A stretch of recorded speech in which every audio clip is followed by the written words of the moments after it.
Hello everyone and welcome to Korean Film Council's official podcast, Korean Cinema Today. My name is June Kim and I'm the co-host of our show along with Piers Conran. We both write for Kofik's English news website, KOBIZ, which is at koreanfilm.or.kr. Hi Piers, how are you? I'm great, June. How are you? I'm good. So yes, as June said, we are writing for koreanfilm.or.kr, which is one of the great resources for Korean film on the web, particularly in English. And there you can find anything related to Korean film. We have a webzine, of course, which is also called Korean Cinema Today. We have a newsletter, and there's plenty of news and interviews, as well as this podcast, which you can also find on iTunes by searching for Korean Cinema Today. That's right. And also don't forget to follow and like us through our social media accounts, including Facebook at facebook.com/kobiz.kofik or on our Twitter handle, twitter.com/KoreanFilmBiz. That's B-I-Z. That's absolutely right. So please come there, find us there, and engage with us to talk more about Korean film. So today we have the perfect guest just ahead of the Berlin International Film Festival, one of the most recognized film festivals around the world, and known as the opening film of the opening festival, the trifecta of major events, including Venice and Cannes, of course. So our guest today has been to Berlin twice before. So June, can you tell us a little bit more about who we have joining us today? Right. Today we have in the studio a director, a video artist, an installation artist, all in all, a multimedia artist. With his experience going to Berlin twice with his feature films Cheonggyecheon Medley in 2011 and A Dream of Iron in 2014, we thought he would be the perfect guest to talk about his personal experience in Berlin and to have a deeper conversation about his unique line of work. Absolutely, a wonderful filmmaker. Honestly, in terms of the growing documentary scene, someone who's a really important figure at this point in Korea. So it is our very great pleasure to welcome Kelvin Kyung-kun Park. Hi, Kelvin. How are you? Hi. Hi, how are you? Very good, thank you. Good. Just to start off with some of the questions, I think a lot of our listeners might be curious about the impact of your media art background on your film. Could you tell us a little bit about your previous artworks and how they are similar or different from A Dream of Iron? So I start with, instead of a narrative or a story-based film, my films are based on images and the impression of images. So I start each project with not necessarily a narrative structure, but I just kind of started more intuitively and through images. And I have been working like this for a while. Could you tell us a little bit about your other visual artworks that you've done in the past before Cheonggyecheon Medley? Well, it was kind of whatever I was making before was very amateurish. I was in school. I was a student. And I made a really bad one. I made a film. And also I worked I was a graphic designer. And I worked I was actually in New York in between 2000 and 2002, doing motion graphics and music video work. And I got really tired of clients, and I didn't know what I really wanted to do, but I knew exactly what I didn't want to do. So that's how I went back to grad school to do school in film and video, and I was more exposed to like avant-garde film and video installations, and I took a lot of art classes. So I became familiar with like American and European avant-garde film and contemporary art. And after for my graduation thesis, I made like a really bad film, and that was just bad. But so anyway, I'd go to the military, and after the military service of 2 years, the Cheonggyecheon Medley is actually, I would consider, kind of a significant, at least for me, significant work for me. So it was actually like my first significant project. Oh, certainly, and it was obviously picked up on by a lot of people. Of course, screening at Berlin, among others.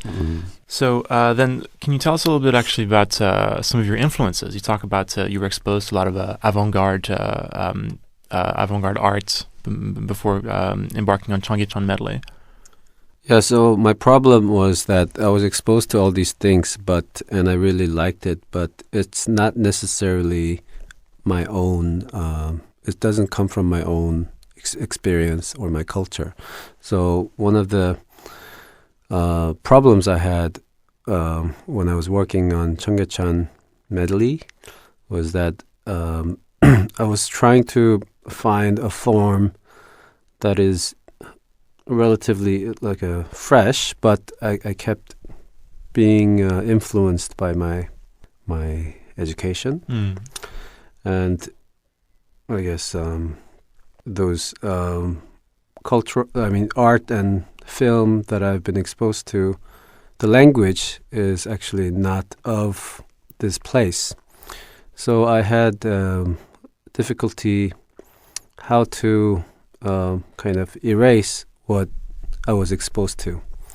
So I had to kind of focus more on back to my own senses. So I really had to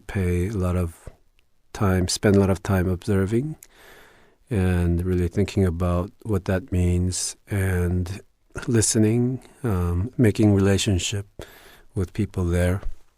And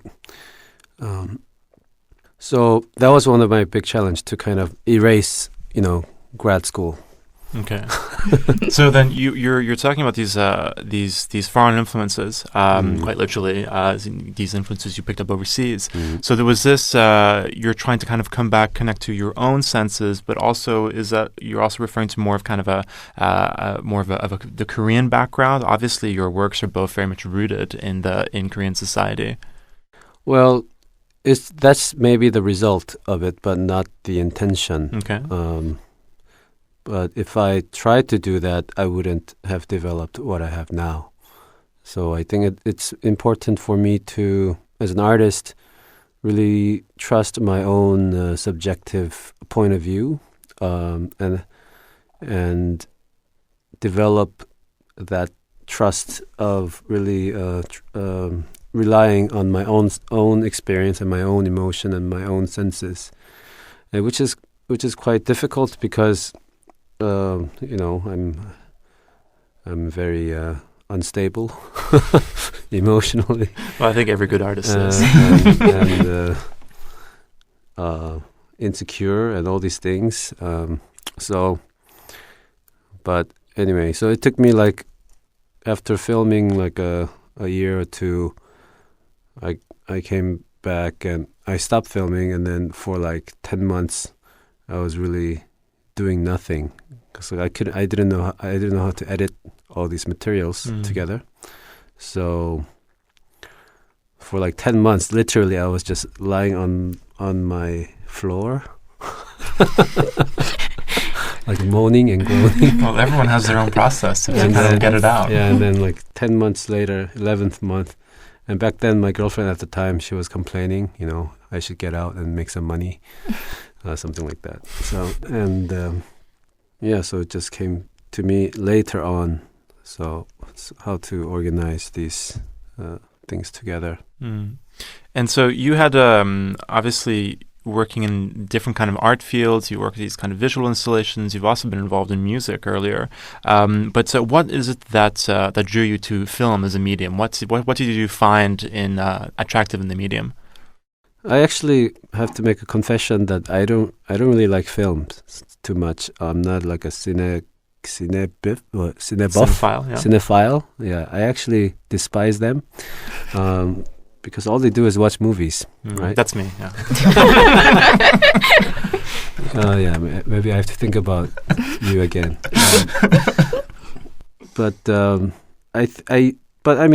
Of course, I grew up, watching videos and films, and it's kind of part of my own language.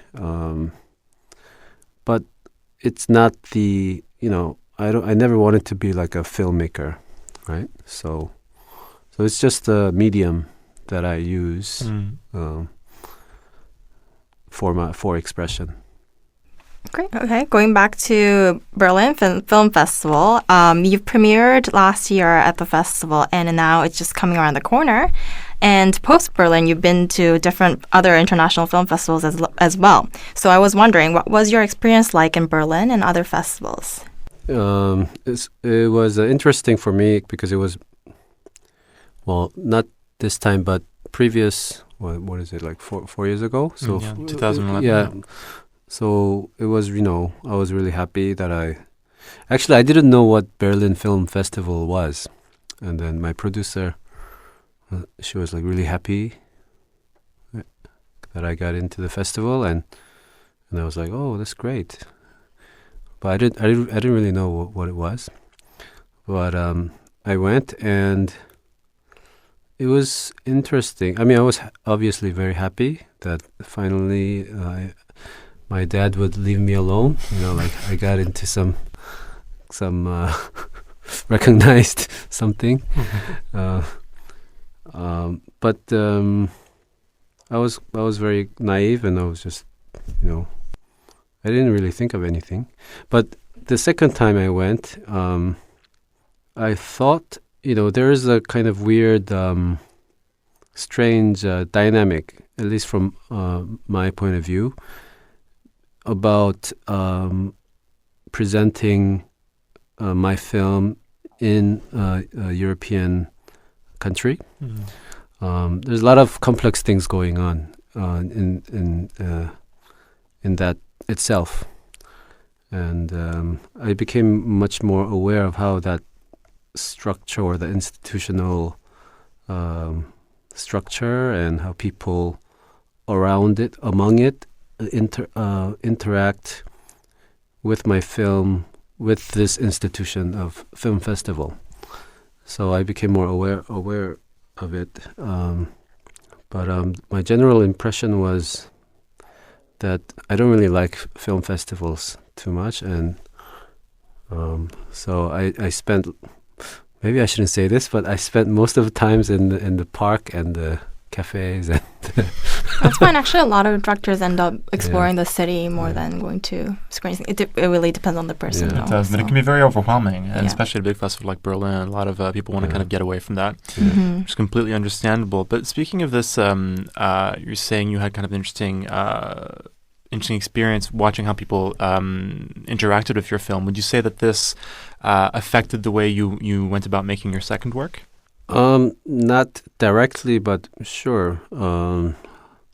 But I'm in a kind of strange situation because I was born in Korea, but I grew up internationally, and obviously I speak English. So I know kind of this East-West thing. I mean, this whole thing has been like this thing in my life. So how to deal with this East-West thing? And there's like really complex things going on. And so I realized that the film, I mean, even though I make a film, the Europeans will watch my film as a Korean film. Mm. So there's always that label, Korean film. It's not a film, it's a Korean film. So because I'm not European, there's always that. So I need to deal with this somehow. Either I can like use this for my advantage, or I can, this is a kind of interesting issue for me to think about. For instance, it's like this: the film I make here, Cheonggyecheon or whatever, it's if I make it here and I try to promote it, nobody will look at it. But if I go to Berlin and come back, all of a sudden it's like, oh, you went to Berlin. So it works as a kind of, I guess, a badge. Yeah, right, it's a badge of honor, and it's exposure, and that's what the festival circuit does. But the sad thing is that for local artists, it's hard. I mean, the institution here is not so strong. I mean, obviously, Busan is a really strong festival, but it's really harder for them to kind of start from ground up, right? So that kind of system, institutional problems. It's there. And I'm very much aware. I became more aware of this second time around.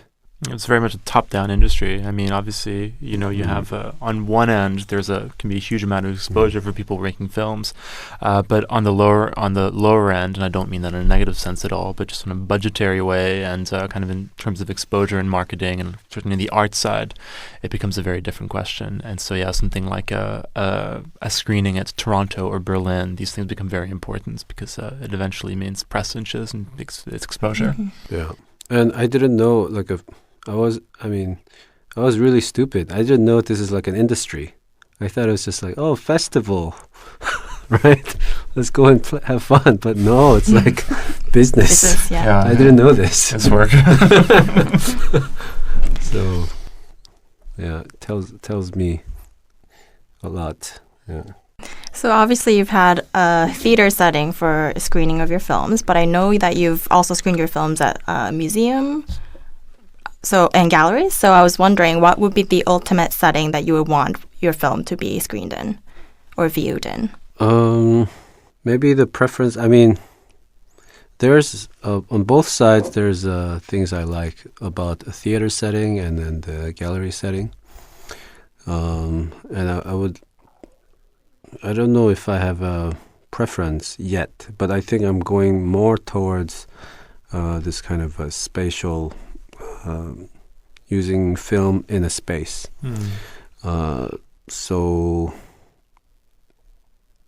I think both, I guess, medium or genre, how would I say it, venues, they have its own function and roles that I find both of them very interesting. For instance, like a theater is obviously, it has theatrical history. So it's about people gathering together in a collective and experiencing the same experience. While a gallery or exhibition space, it's more personal, I think. So it's more about the individual experience of being in that space and how you interact how your body interacts with the work. The work. Right. So it has both sides have its own uniqueness. Absolutely. Yeah.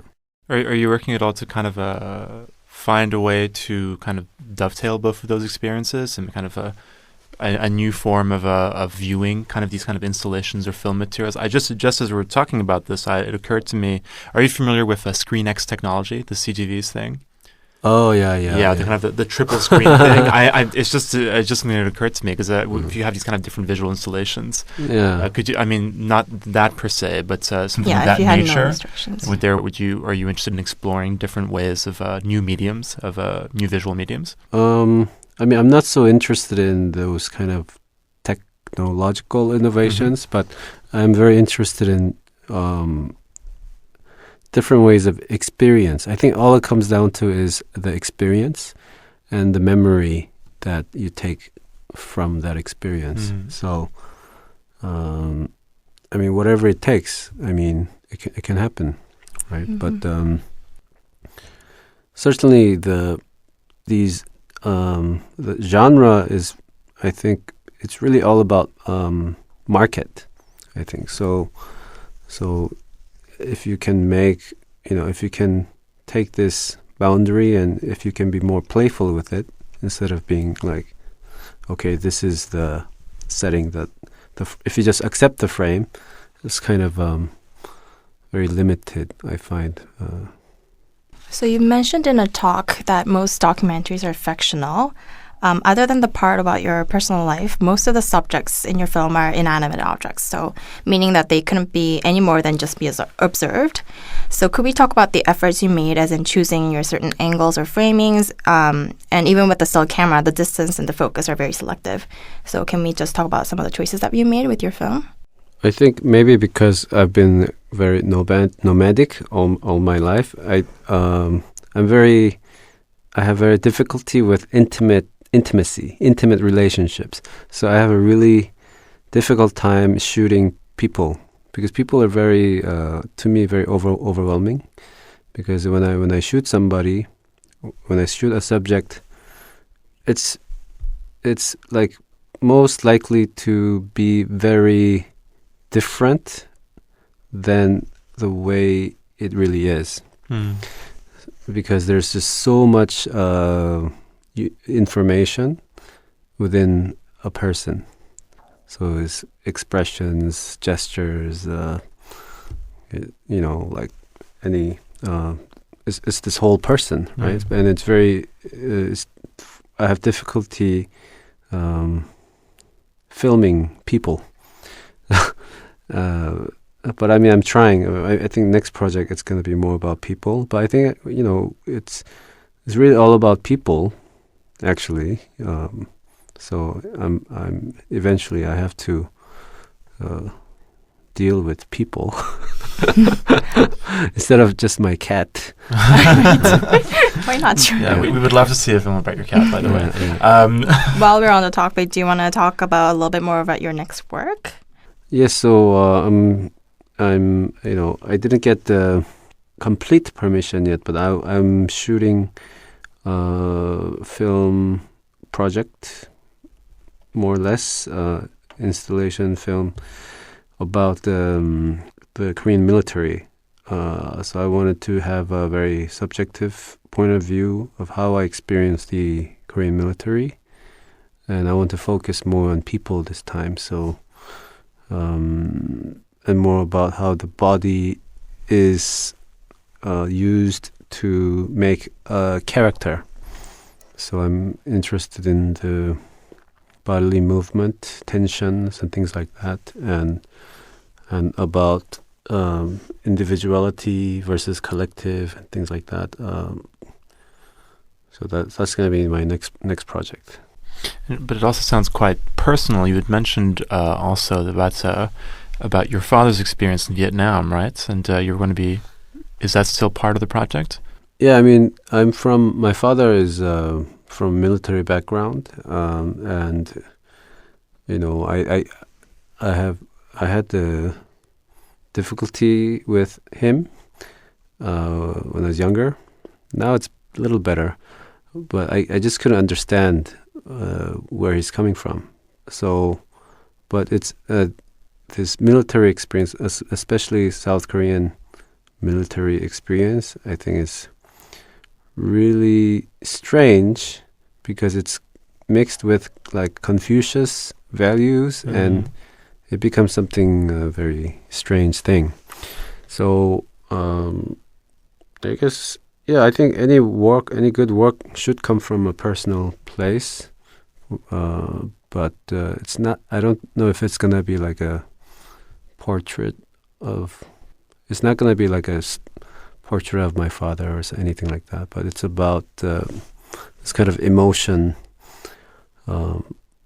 experience in a military. So you've said earlier today that you're not necessarily a film fan, but like it or not, you have been grouped in this kind of a new wave of a kind of Korean documentary filmmakers. And well, actually, before going into that, do you consider yourself a documentarian, or do you still would rather just be an artist? Yeah, I would say artist is a better term because there's like this whole genre of documentary, right? So.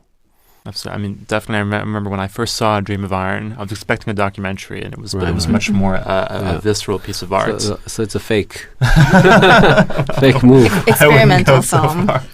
But because you have been grouped, I mean, I'm one of the people who's been grouping you in this bunch. But Jung Yoon-suk's nonfiction diary, Park Chang-kyung's Mansion, 10,000 Spirits, films that are really kind of broken away from the kind of traditional kind of a social reporting mode of a Korean documentary cinema. Do you feel? I mean, at this point, you must have been exposed to this kind of documentary scene since your films are so much an integral part of it. Do you see kind of a change in that scene at all? I was actually never in the scene, but now that my film is out, I'm getting to meet these people, and but I think it's very timely for. I think this change is very timely because I think the political or economical situations have changed. And I think a lot of the questions that people here is now directed not towards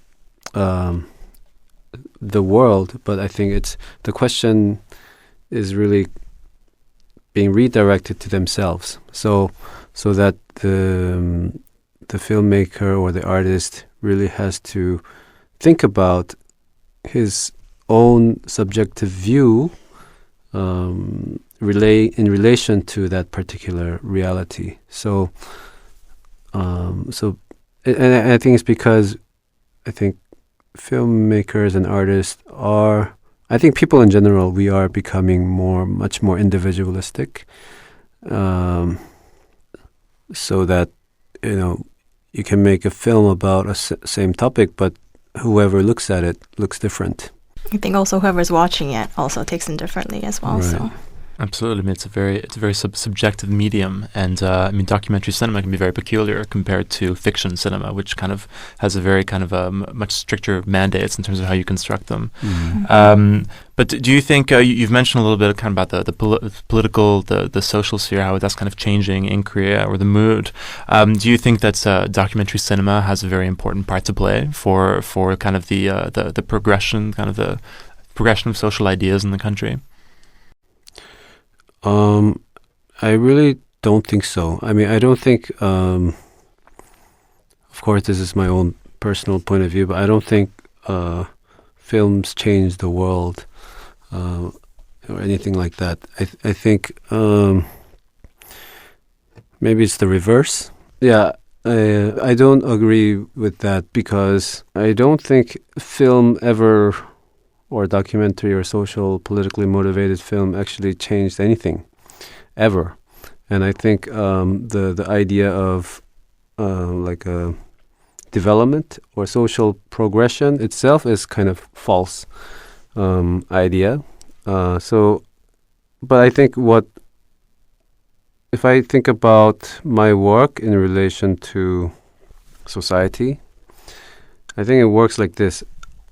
I think I make something and I put all my emotion and all my heart into it, or whatever it is, all my crap or into it, and somebody watches it, and he or she will experience, hopefully, the kind of similar emotional progression that I have felt. So there's a kind of a connection that happens, and there's a kind of communication.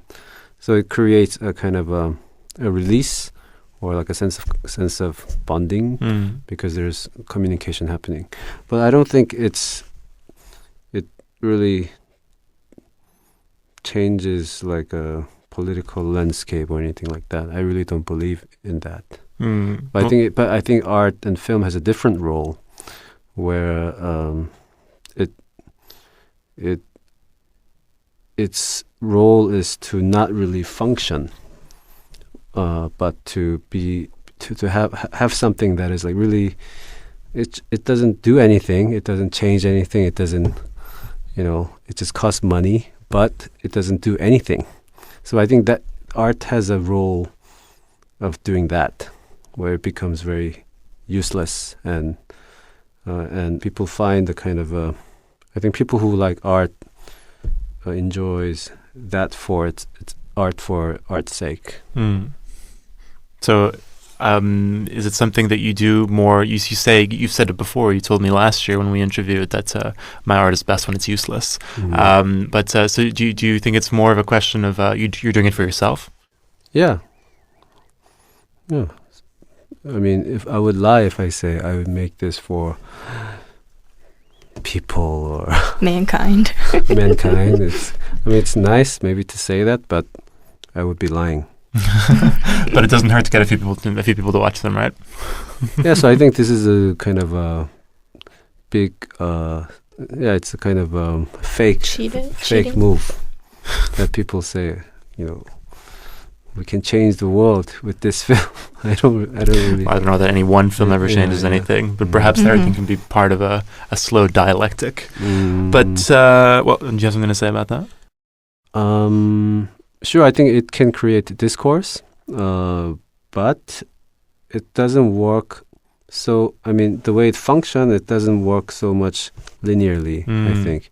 It has it works in a different way. Absolutely. It's just a zigzag. It's just kind of things bounce back and forth and things slowly change like that. Well, I think that's all the time we have for today. And so thank you very much for joining us. Kelvin, that was a very, very interesting talk. You certainly have a very unique view of the film industry. And regardless of whether you want to call yourself a filmmaker or whether you like film, we are certainly very much looking forward to your next film. But that is all the time we have for today. So that wraps it up for Korean Cinema Today, and we hope you enjoyed our talk. And please remember to visit our site, koreanfilm.or.kr, and tune in again next time. Thank you. Bye.